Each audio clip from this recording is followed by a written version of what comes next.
The chandeliers of the Wren Christmas Charity Gala were designed to intimidate. They hung like crystalline beasts, dripping light onto the sea of silk, velvet, and carefully cultivated smugness below.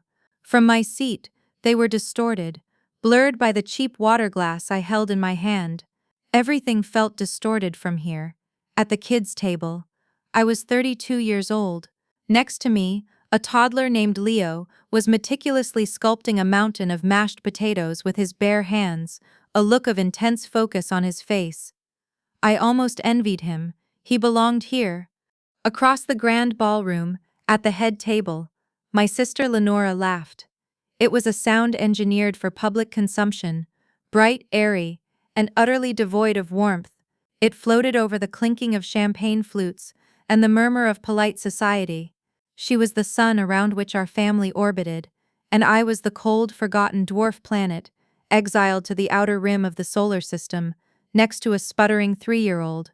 My father, Douglas Wren, stood to greet a city councilman, gesturing expansively with one hand while the other held a glass of what was probably very expensive scotch. Earlier, when the councilman had glanced my way with a questioning look, I heard my father's smooth, dismissive tone. "Oh, that's just Ellery. She's between jobs at the moment." Not, "She's my daughter, just Ellery. A problem to be explained away." Margot, my stepmother, was in her element, her diamonds catching the light as she gossiped with the wife of some banking executive. Her smile never quite reached her eyes, especially when she looked in my direction. It was her idea, of course. "The kids' table. It's just so crowded this year, darling," she'd said, her voice dripping with faux sympathy as she handed me my seating card. "And you know how much the little ones adore you." I didn't know any of the little ones. They did not adore me. They were loud and sticky, and one of them, a girl in a pink taffeta dress, was currently staring at me as if I were the strangest creature she'd ever seen. The main course was served. A delicate piece of salmon with an asparagus foam for the adults. Chicken nuggets and fries for us. I poked at a nugget with my fork, the greasy smell mixing with the scent of pine from the enormous Christmas tree in the corner.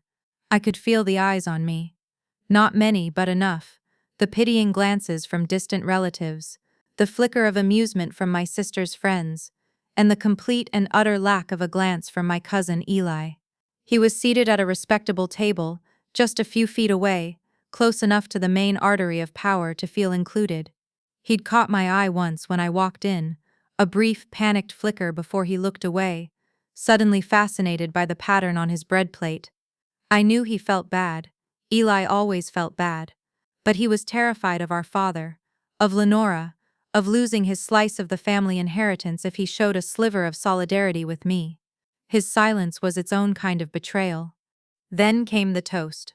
My father tapped his glass, a resonant chime that silenced the room. "If I could have everyone's attention," he began, his voice booming with practiced authority. He spoke of charity, of community, of the Wren family's long legacy of giving back. It was a beautiful speech, full of words that meant nothing to me. And I'd like to thank my incredible family for their support. My wife Margot, the heart of our home, Margot preened, and my daughter Lenora, whose tireless work made this night possible. "Come on up, you two." They joined him at the front, a perfect, gleaming portrait of success. The cameras flashed. The room erupted in applause. I sat, frozen, a chicken nugget halfway to my mouth. The girl in the pink dress tugged on my sleeve. "Why aren't you up there?" she whispered. I didn't have an answer. I just shook my head, my throat tight. I was invisible, a ghost at the feast. They had surgically removed me from the family picture. That was it. I couldn't take another second. Pushing my chair back quietly, I stood up, my knees trembling. I just wanted to get out, to escape into the cold night air and breathe. I slipped toward the grand double doors at the back of the ballroom, keeping my head down, hoping no one would notice. But I heard it. A whisper, sharp and clear, slicing through the applause. It was Lenora's voice, directed at one of her friends but meant for me. "Don't worry about her. She's exactly where she belongs." The words hit me harder than a slap. They echoed the deepest, most terrified thought I had about myself. That this was it. This was my station in life. The kids' table. The family shadow. The perpetual disappointment. The whisper followed me out the door, down the long carpeted hallway, and into the biting December air. I fumbled for my car keys, my hands shaking so badly I dropped them twice. Inside the car, the cold of the leather seats seeped into my bones. I didn't start the engine. I just sat there, the silence of the parking lot a stark contrast to the noise inside. The tears finally came, hot and furious. They weren't tears of self-pity. They were tears of rage. I cried for the little girl who just wanted her father's approval. I cried for the young woman who kept trying and failing to fit into their world. I cried until my throat was raw and my eyes were swollen. And then, something shifted.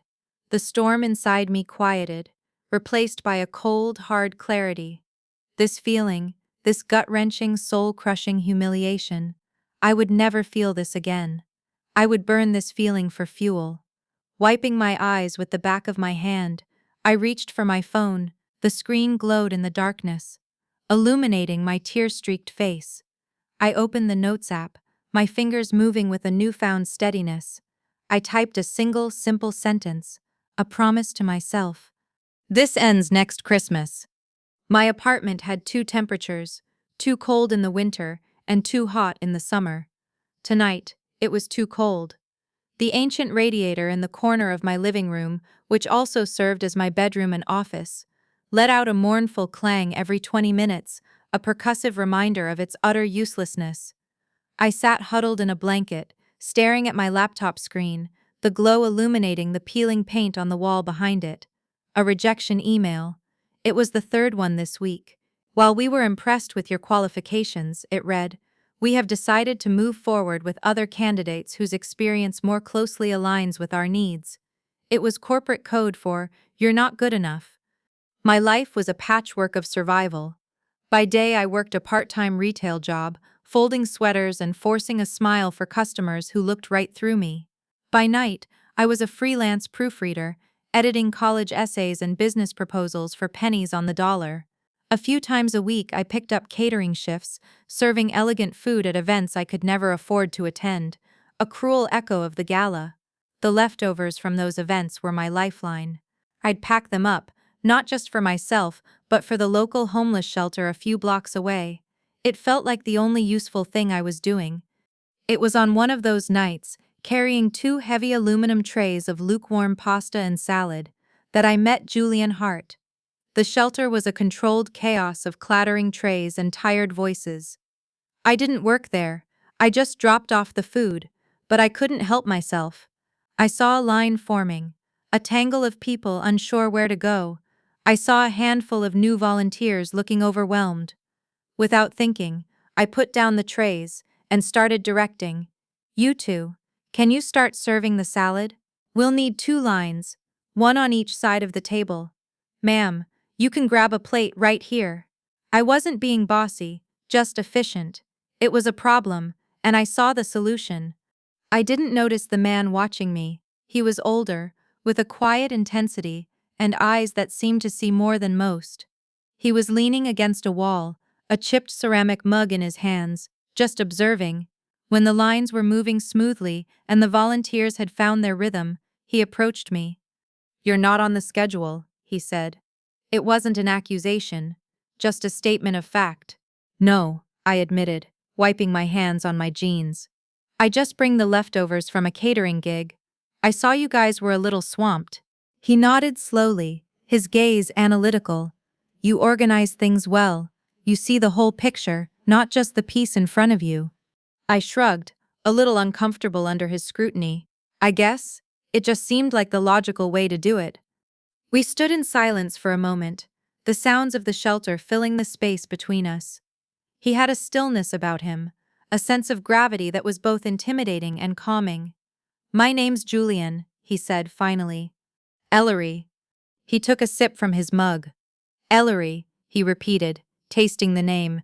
You ever thought of running your own nonprofit? A laugh escaped me before I could stop it.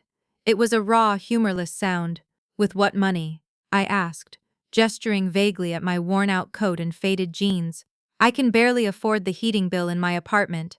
I'm living off leftover pasta. Julian didn't smile, he just looked at me, his expression unreadable. Money is the second thing you need, he said, his voice low and serious. It's the tool. It's not the foundation. People throw money at problems all the time and fail because they don't have the first thing. And what's that?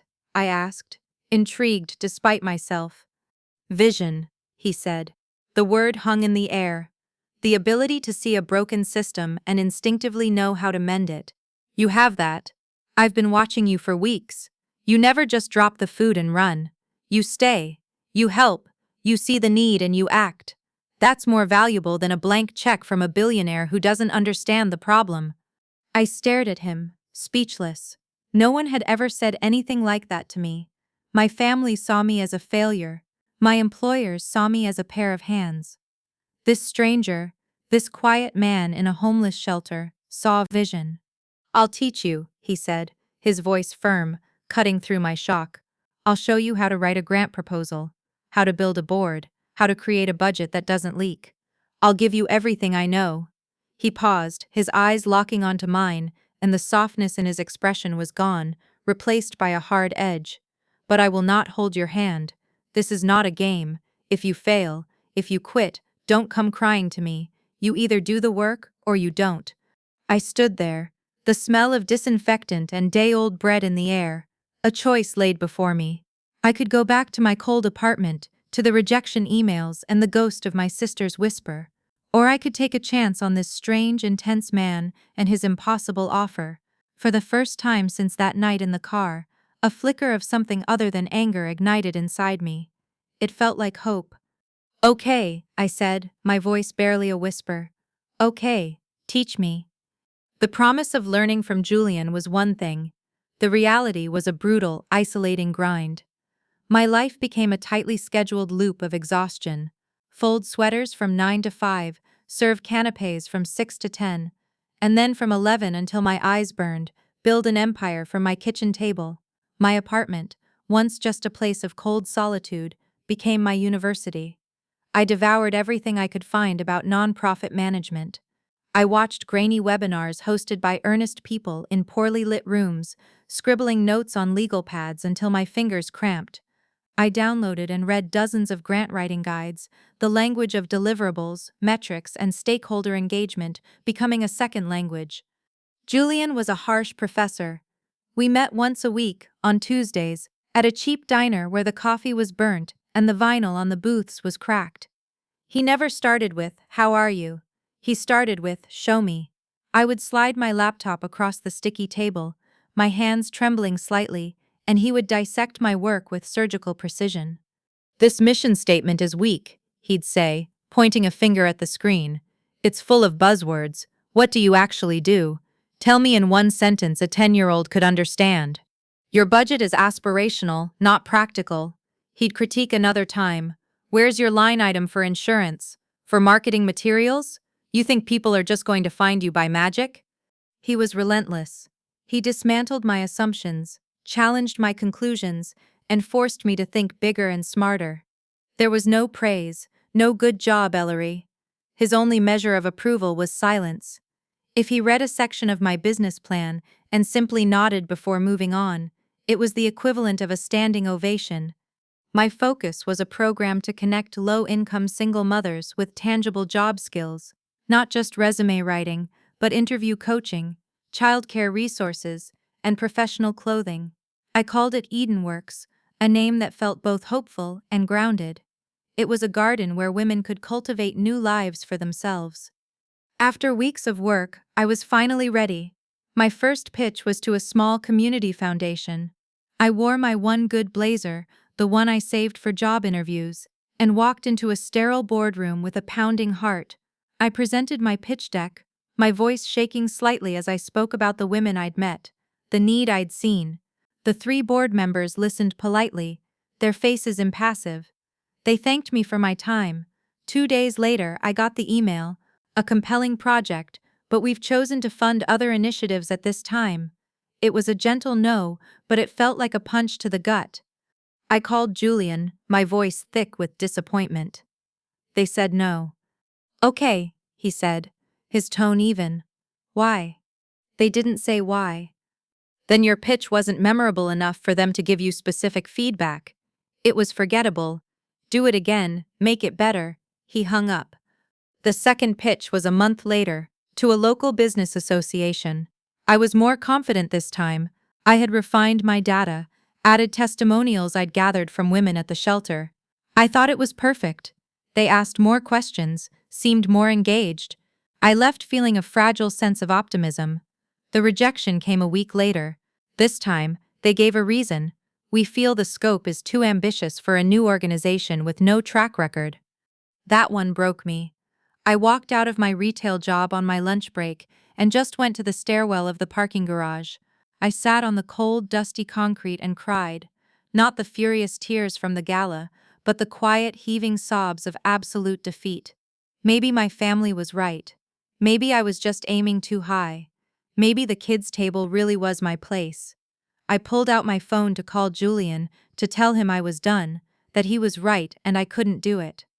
But before I could dial, his name flashed on my screen. I answered, my voice a choked whisper. Hello?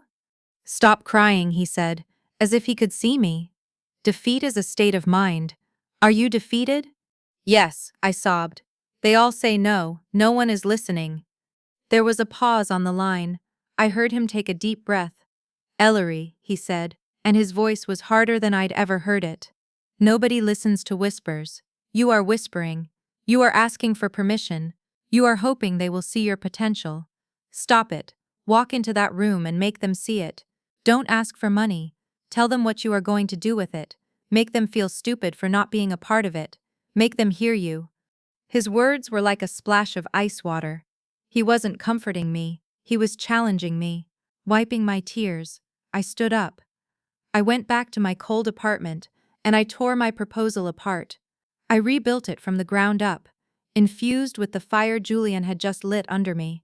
I found a microgrant opportunity, a tiny fund for grassroots community projects. The maximum award was $5,000. It was barely anything, but it was something. I didn't pitch in person. I wrote the proposal of my life. I didn't whisper. I roared on the page. I told them exactly how I would use every single dollar. I didn't just present data. I told the story of a single mother I knew, her struggles, her hopes, her potential. I sent it off and tried not to think about it. 2 weeks later, an email landed in my inbox. The subject line was, Microgrant application status. My heart hammered against my ribs. I clicked it open, my eyes scanning the text, bracing for the familiar sting of rejection. But there, in the first sentence, were the words I had been fighting to see. We are pleased to inform you that the board has approved your request for funding in the amount of $5,000. I read it again, and again, $5,000. It wasn't $1 million. It wasn't even enough to rent a real office. But it was a start. It was a yes. It was someone, somewhere, finally hearing me. I didn't cheer. I just sat back in my chair, the glow of the laptop screen on my face, and I smiled. The $5,000 felt like a fortune. It was the seed money, the tangible proof that Edenworks was no longer just a collection of files on my laptop. It was real.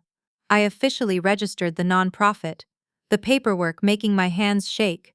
Edenworks was born, not in a gleaming office tower, but in the cramped corner of my heat-starved apartment. Every single dollar was a soldier I sent into battle. I spent $60 on a domain name and a cheap website hosting plan, staying up for 3 straight nights teaching myself basic web design through online tutorials.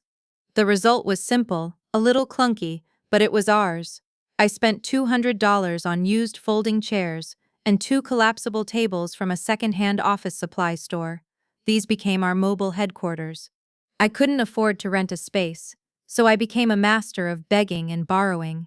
A local church let me use their community room on Tuesday and Thursday evenings for free. A library offered up a small study room on Saturdays. I would haul my chairs and tables in my beat-up car, set up our makeshift classroom, and prepare for the workshops. I was the CEO, the marketing department, the janitor, and the lead mentor. After every session, I would stay behind, wipe down the tables, sweep the floors, and pack everything back into my trunk, my muscles aching with a satisfying exhaustion. I started with a small cohort of 5 women, 5 single mothers who I'd met through the shelter, who were hungry for a chance. We worked on everything. I brought in friends to do mock interviews. I scoured thrift stores for professional-looking blouses and blazers, creating a small career closet in a corner of my own closet. We didn't just talk about jobs, we talked about confidence, about childcare, about navigating the bus system to get to an interview on time. We talked about how to answer the dreaded question, "Can you explain this gap in your employment history?" I taught them to frame it not as a deficit, but as a period of resilience. Word started to spread, not through expensive advertising, but through whispers in waiting rooms and conversations on playgrounds. "Did you hear about Ellery's program?" My cousin went. She got a job. Slowly, 5 women turned into 10, then 15. A young reporter from a local news blog, fresh out of journalism school and looking for a human interest story, heard about us. He came to one of our workshops, sat in the back, and just listened. The story he wrote wasn't front-page news, but it was something. It was titled, "In a Borrowed Room, A Garden of Hope Grows in the City." After it was published, the donations started to trickle in. A $20 check from a retiree who read the article. A $50 online donation from someone who remained anonymous. My old best friend from high school, Sarah, who I hadn't spoken to in years, called me after seeing the story. "Elle, what you're doing is amazing," she said. "I'm a graphic designer now. Let me redo your website for free, and I want to volunteer."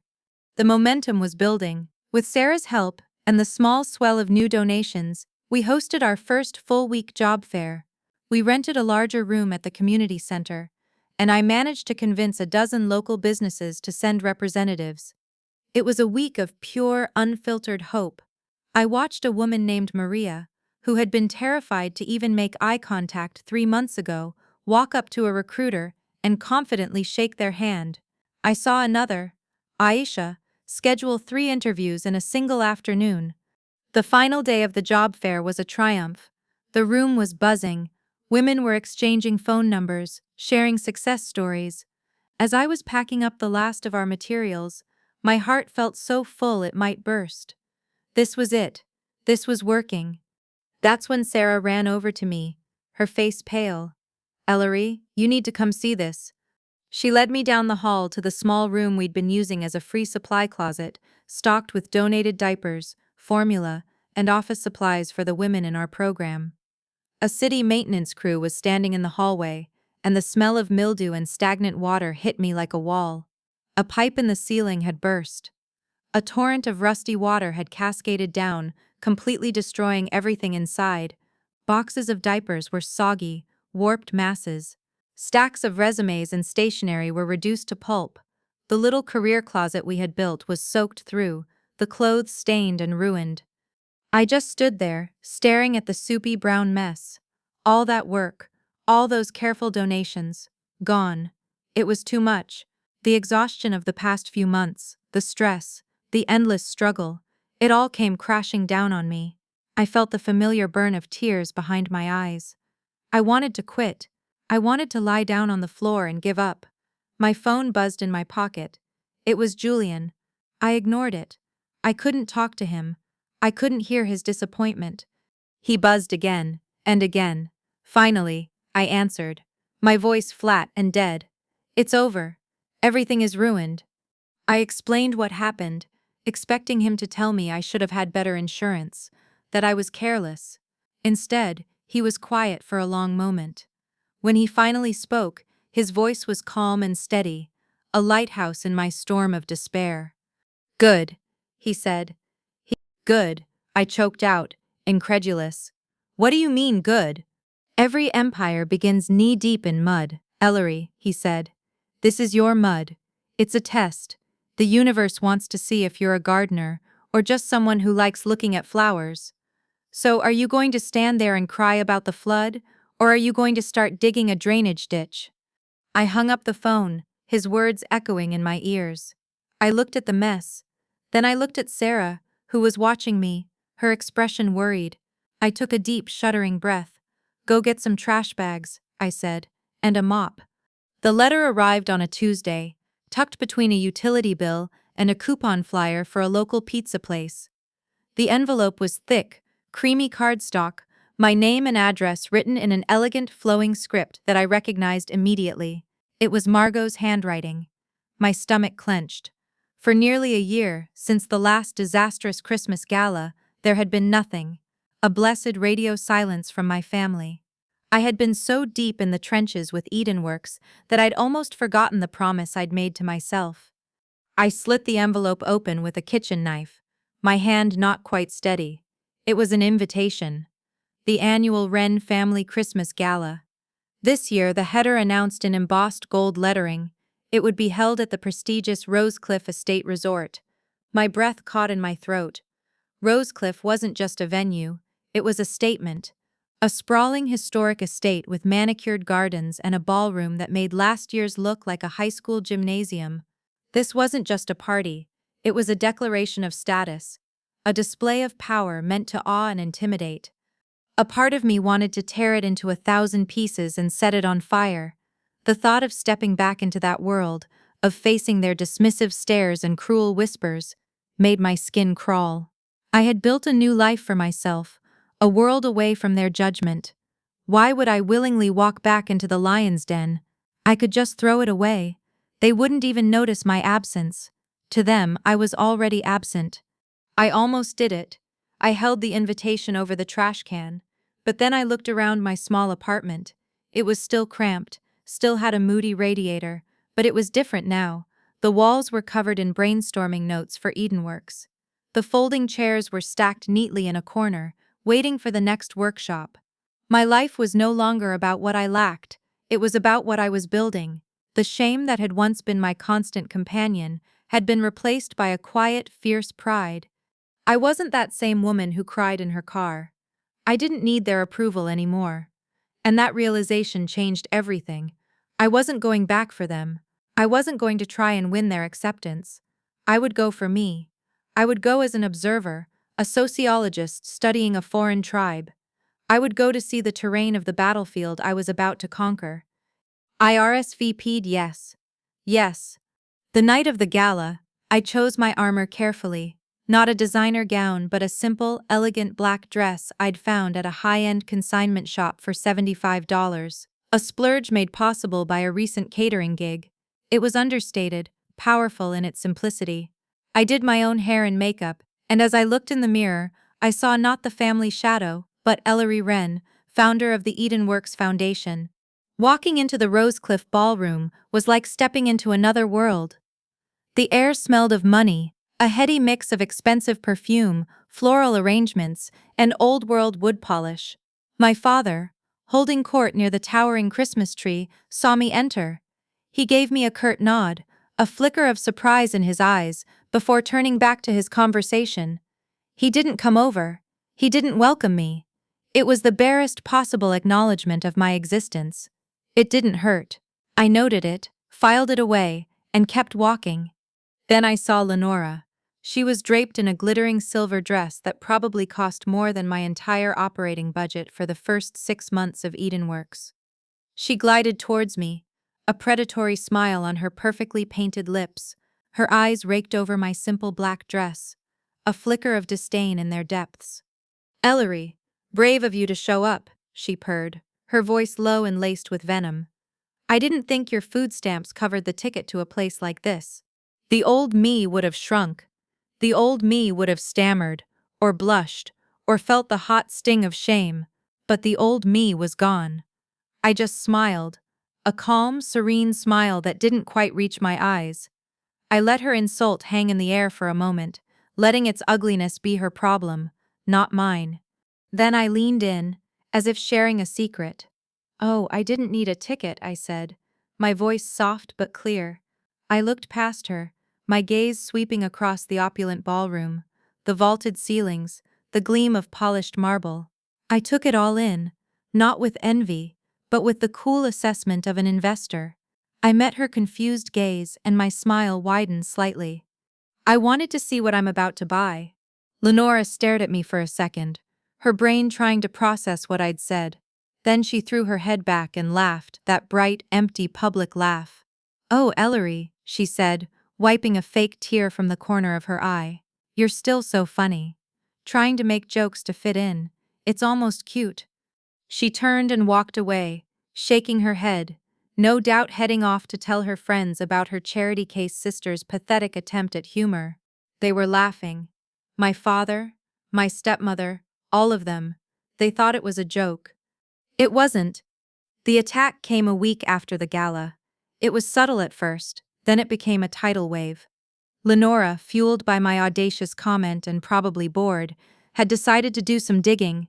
It wasn't hard to find Edenworks, the local news story, my simple website. It was all there, and she saw it not as a source of pride, but as a threat to be neutralized. A blog post appeared on a local gossip site. The headline was sensational. "Is the Wren family's other daughter running a charity scam?" The article was a masterpiece of insinuation and outright lies. It painted Edenworks as a vanity project, a scheme to solicit donations for my personal use. It quoted anonymous sources who claimed the women in my program weren't really being helped. It twisted the story of the burst pipe from a setback we overcame into proof of our incompetence and squalor. My name, Ellery Wren, was linked to words like disgrace, fraud, and shame. The fallout was immediate and brutal. The first call was from a mid-level corporate donor who had pledged $2,000 for our next session. The man on the phone was apologetic but firm. "In light of the recent accusations, we have to pull our funding," he said. "We can't risk our brand being associated with this." The $2,000 vanished. Then the emails started flooding in from volunteers. "Is this true, Ellery? I'm not sure I can be involved if these things are being said." The trust I had worked so hard to build was eroding before my eyes. I felt sick. This was worse than being ignored. This was an attempt to destroy the one thing I had built that mattered. It was an attack not just on me, but on Maria, on Aisha, on every woman who had walked through our doors seeking hope. I stumbled into the diner for my meeting with Julian, the blog post burning on my phone screen. I felt devastated, defeated. "She's trying to ruin me," I said, my voice trembling with a mixture of anger and despair. "Lenora did this. She's spreading lies and people are believing her." Julian read the post, his expression grim. He scrolled through the comments, a sewer of anonymous cruelty. When he was done, he put the phone down and looked at me. I expected sympathy. I expected him to rage against the injustice. Instead, he was all business. "Okay, so what's our response strategy?" "Strategy?" I asked, bewildered. "Julian, my sister is trying to burn my life's work to the ground. And are you going to let her?" he countered, his voice sharp. "Or are you going to fight back? Crying about it is what she wants. Panicking is what she wants. Hiding is what she wants. We will do none of those things. The best answer to a lie is the truth, delivered loudly and without apology. You are under attack. You will respond with radical transparency." His words shocked me back into focus. He was right. Hiding would only make me look guilty. For the next 48 hours, we worked. Sarah, my graphic designer friend, came over, and fueled by coffee and righteous anger, we launched our counter-offensive. We published a new page on the Edenworks website titled "Our Commitment to Transparency." On it, we uploaded our complete financials, every $5 donation, every receipt for folding chairs and coffee, the wire transfer for the $5,000 grant. We showed everyone exactly where every penny went. Then, we scheduled a live stream Q&A. I was terrified. But Julian coached me. "Don't be defensive. Be proud. State the facts. Let your work speak for itself."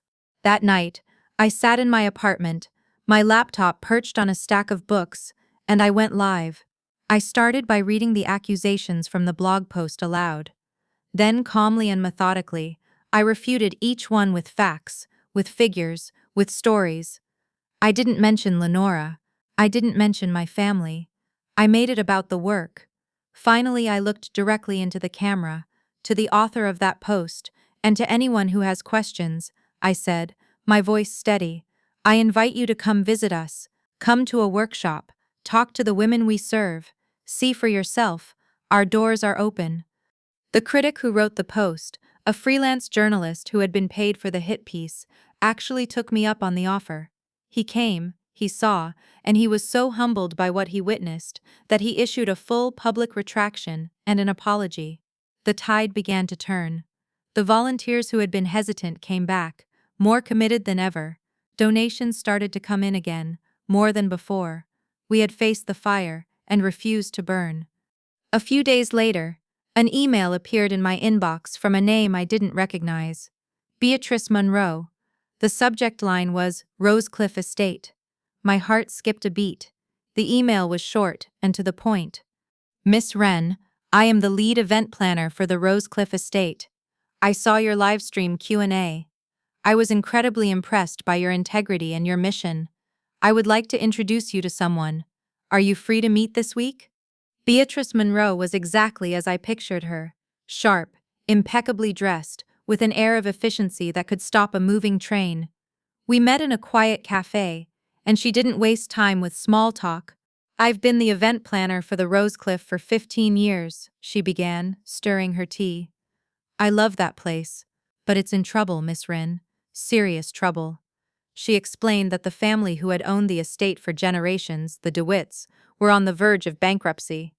The upkeep on a place like Rosecliff was astronomical, and a series of bad investments had left them with crippling debt. They have offers from hotel conglomerates, from foreign investors who want to turn it into a private luxury club, she said, a look of disgust on her face. But the DeWitts are good people. They can't bear the thought of its legacy being turned into a playground for the super rich. They want to sell, but they want to sell to someone who will preserve its soul, who will use it for good. I listened, my mind racing. It seemed impossible. Rosecliff? Me? Beatrice, I said slowly. Eden Works is a tiny non-profit. We run on a shoestring budget. My last major victory was surviving a sabotage campaign. I can't afford a place like Rosecliff. Beatrice smiled, a knowing, conspiratorial glint in her eye. The DeWitts aren't looking for the highest bidder, they're looking for the right vision. And after I saw your live stream, after I did my own research into Edenworks, I showed your website to Mr. DeWitt. She leaned forward, her voice dropping. He wants to meet you. The meeting took place in the Rosecliff Library. It was a room straight out of a movie, with floor-to-ceiling mahogany shelves, the smell of old paper and leather, and a crackling fire in the hearth. Mr. DeWitt was an elderly man with kind, weary eyes. He was quiet, but he was a sharp listener. I didn't give him a slick business pitch. I just told him my story. I told him about the kids' table, about my cold apartment, about the women I served. I told him about my dream for Edenworks, not just as a workshop, but as a sanctuary, a place where women could come for a week, a month, and not only learn job skills, but heal, surrounded by beauty and peace, free from the daily struggles of survival. I envision this place, I said, gesturing to the grand room, not as a hall for galas, but as a computer lab. I see the grand ballroom, not for dinner dances, but for job fairs and graduation ceremonies for our women. I see the gardens as a place for them to walk and breathe, and remember who they are. He listened intently, nodding slowly. The idea was audacious, almost sacrilegious, but he saw the vision Julian had seen in me. He and Beatrice proposed a plan, a lease-to-buy agreement. The terms were incredibly generous, but the down payment was still astronomical, far beyond anything Edenworks could muster. We needed a backer, a serious one. Beatrice made a call. A week later, I found myself giving a tour of our borrowed church basement workshop to a woman named Eleanor Vance. She was a major philanthropist, notoriously private and famously discerning. She didn't want a PowerPoint presentation.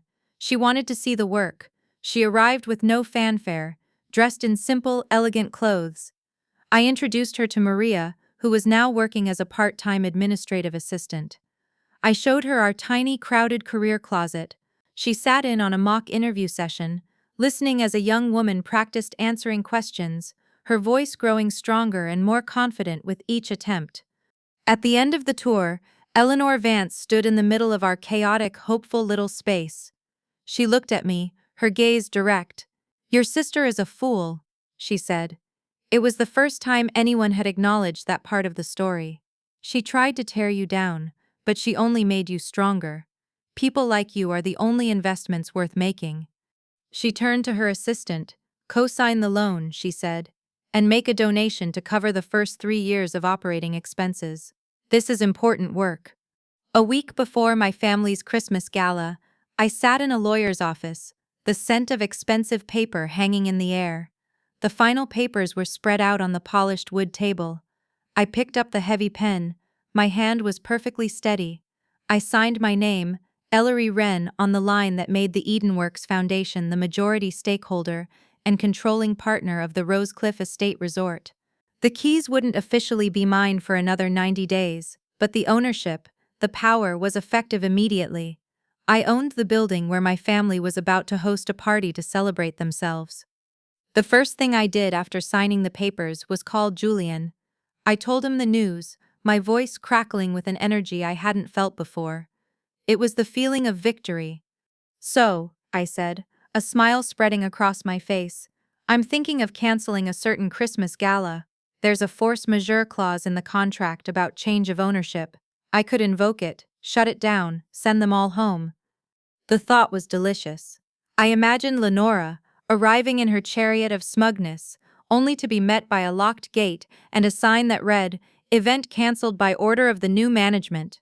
I pictured my father's sputtering rage, Margot's social world crumbling into dust. It was the perfect revenge. Julian was quiet on the other end of the line. I expected him to cheer, to congratulate me on the brilliant checkmate. Instead, when he spoke, his voice was low and measured. "You could do that," he said slowly, "and you would feel good for about 10 minutes. And in those 10 minutes, you would become them, petty, vengeful, using power to humiliate." His words were a splash of cold water, extinguishing my fiery, triumphant rage. He was right. Canceling the party was Lenora's move. It was my father's move. It was a tactic from their playbook of cruelty and exclusion.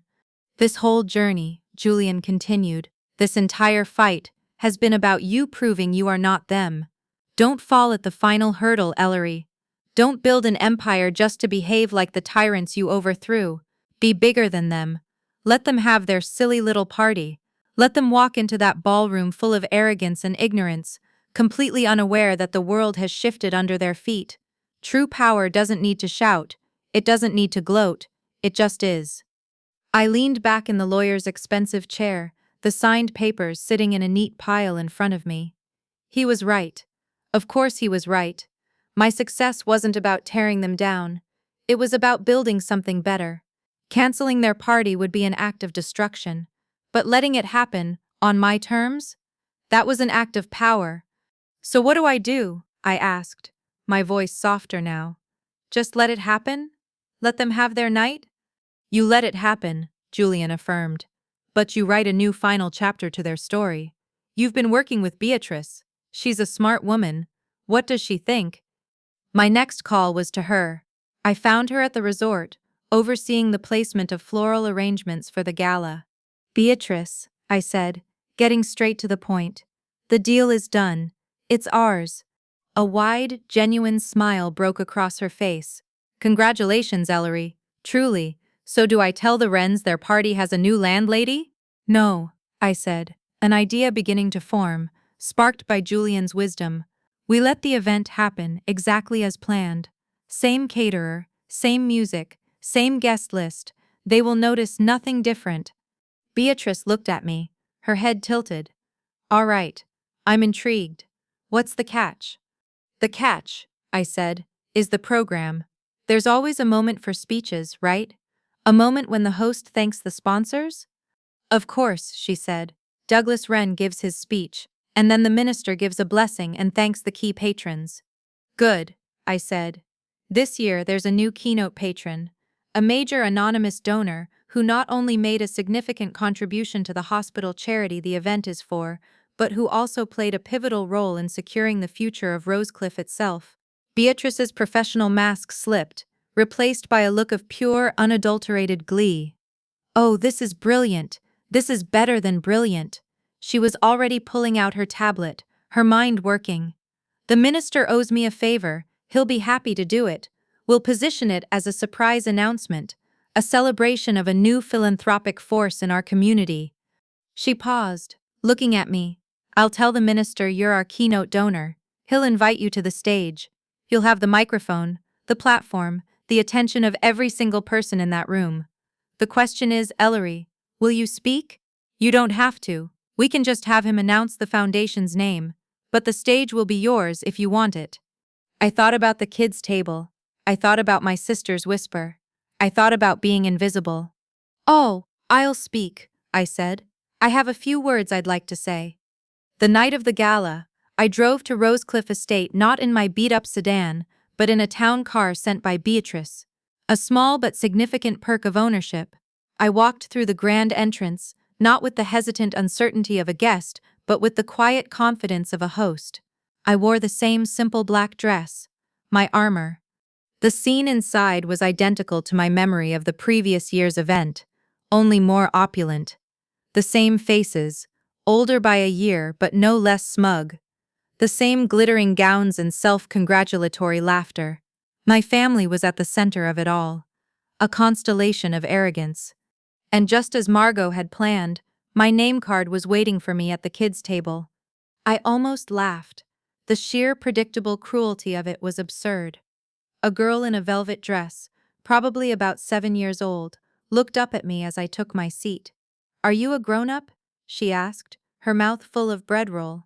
"I am," I smiled. "But I have it on good authority that you guys get the better dessert." She seemed to accept this and went back to her drawing. This year, I didn't feel the sting of humiliation. I felt a profound sense of calm.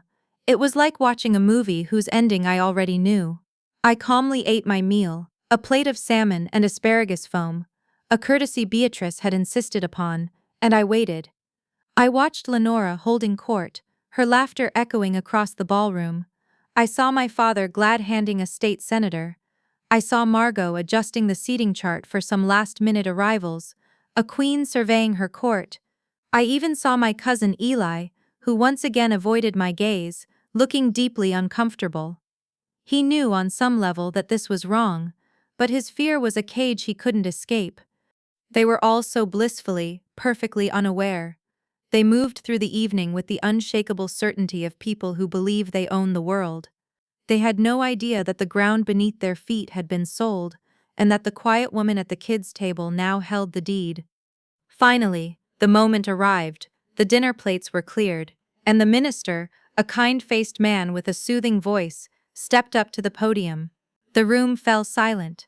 He began with the usual platitudes, thanking the Wren family for their generosity and their long-standing commitment to the community. My father Douglas and Margot preened under the praise.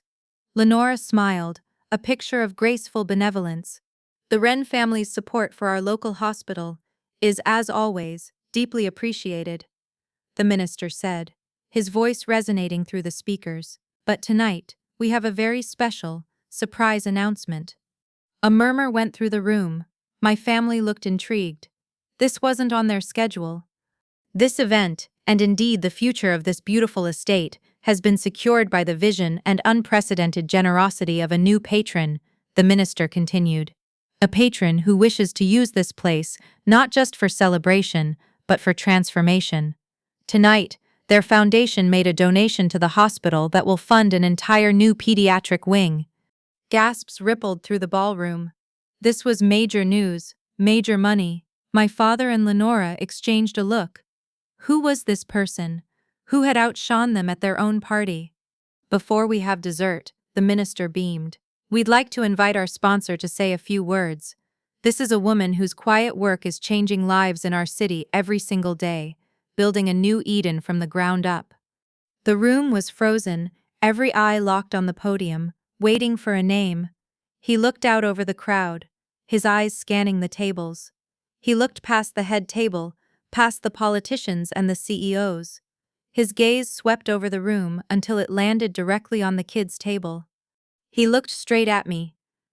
"So let's hear from the woman who made this entire evening possible. Please join me in giving a warm welcome to the founder of the Edenworks Foundation, Miss Ellery Wren." The silence in the room was absolute. It was a physical thing, a sudden vacuum that sucked all the air and noise out of the grand ballroom. For a split second, 150 people held their breath in collective disbelief. And then, the sound. A sharp crack, followed by the tinkle of shattering glass. Lenora's champagne flute had slipped from her stunned fingers and exploded on the polished floor. A moment later, a metallic clatter. Margot's dessert fork had fallen from her numb grasp, hitting her plate with a dissonant clang. My father? He didn't make a sound. He just went pale, the color draining from his face until he was the color of the marble statues in the foyer.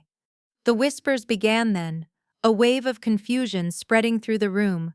Ellery Wren? The sister? What's going on?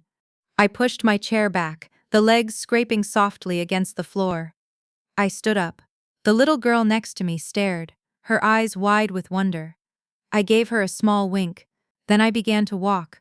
Every step was deliberate, steady. I walked past the table of my cousin Eli, who was staring at me, his mouth agape, a look of dawning comprehension on his face. I walked past the tables of my family's friends, their faces a gallery of shock and confusion. I walked toward the stage, my simple black dress a slash of darkness in the glittering room. The spotlight found me, followed me. For the first time in my life, in this room, I was not invisible. I was the center of everything. I reached the podium and turned to face the crowd. I took the microphone from the minister, my hand steady. "Thank you, minister," I said, my voice calm and clear, amplified throughout the silent room. I looked out at the sea of faces. My family at the head table was frozen, a tableau of disbelief. "A year ago," I began, my voice even. "I sat in a room very much like this one, and I felt utterly worthless. I was told, in no uncertain terms, that I didn't belong, that my place was in the shadows, and for a long time I believed it. I let the words hang in the air. I wasn't shouting. I wasn't emotional.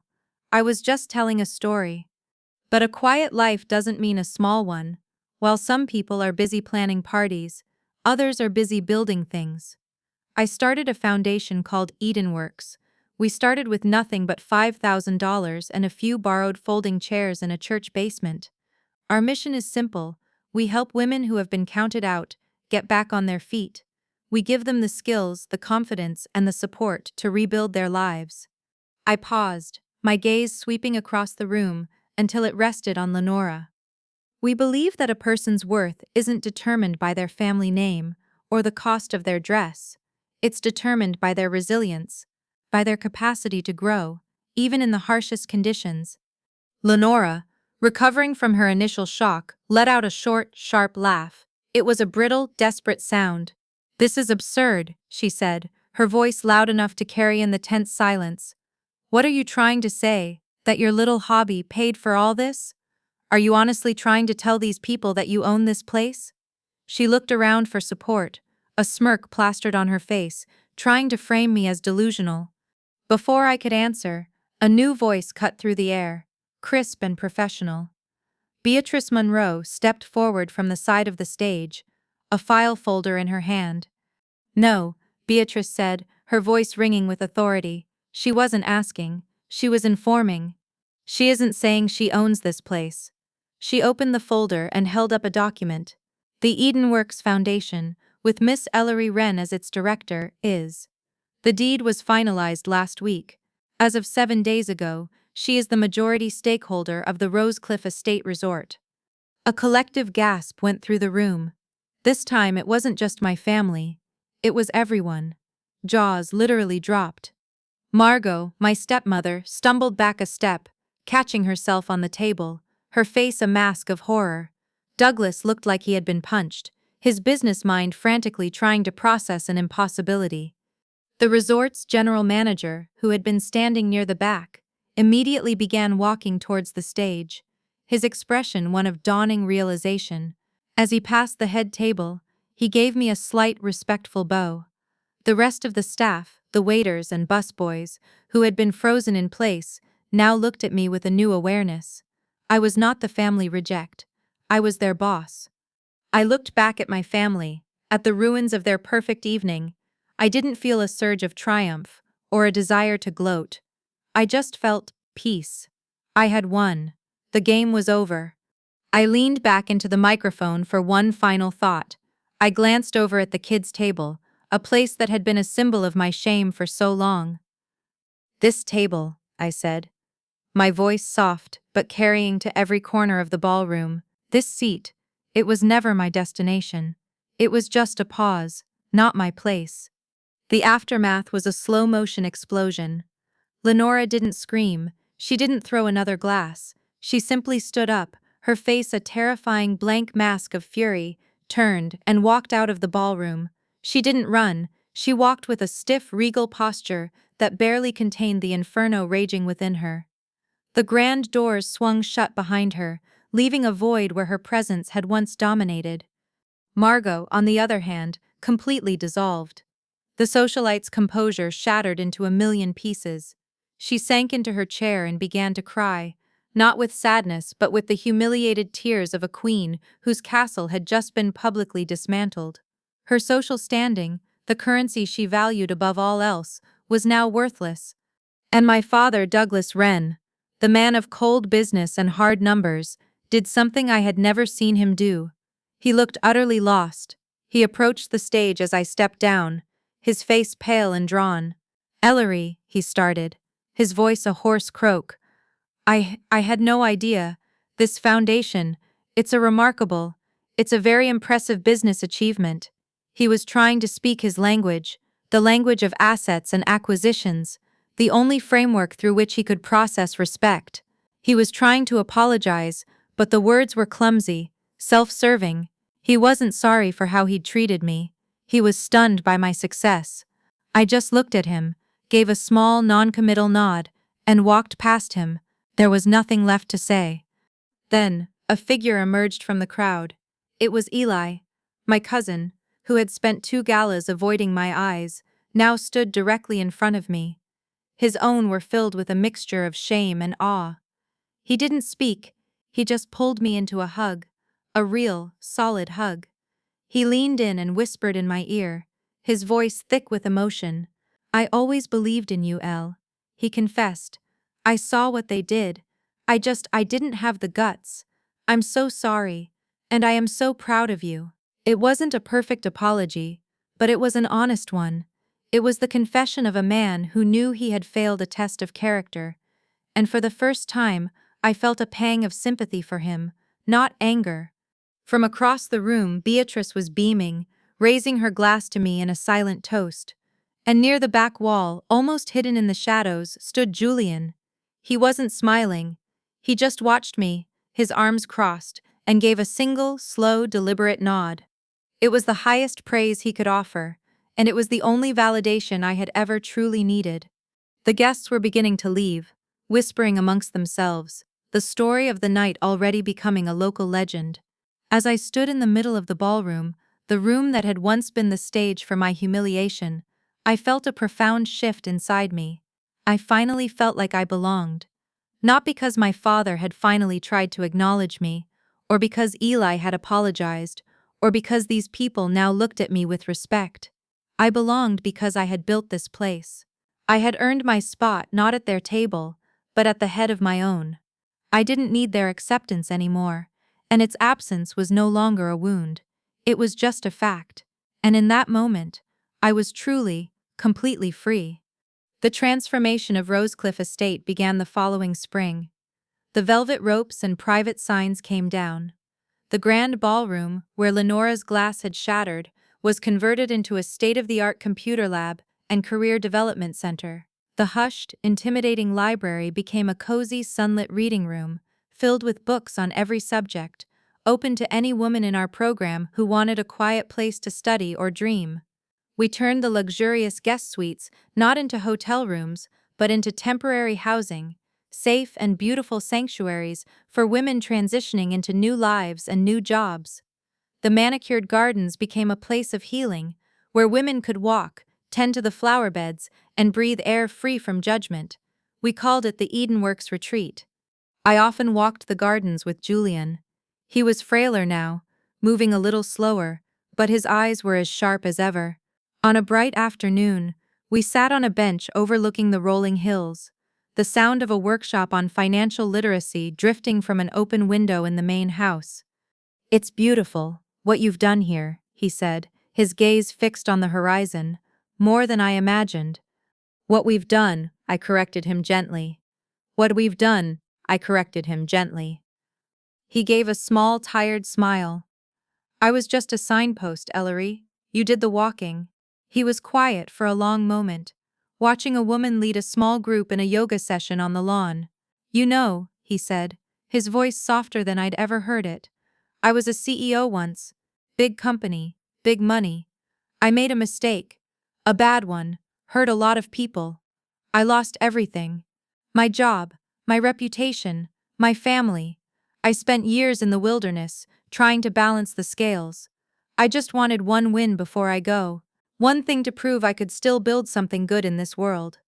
You gave me that, Ellery. Thank you." It was the most he had ever revealed about his past, and the most emotion he had ever shown me. It was his goodbye.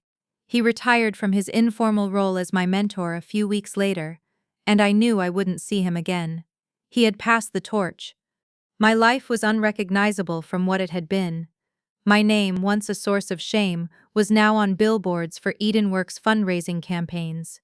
Invitations to speak at conferences and universities filled my inbox. I had a real office, with a window and a radiator that actually worked. But once a month, I did something no one knew about. I would drive to my old neighborhood and park across the street from the rundown apartment building where it all began. I'd look up at the third-floor window, the one with the peeling paint, and I would just sit there for a few minutes.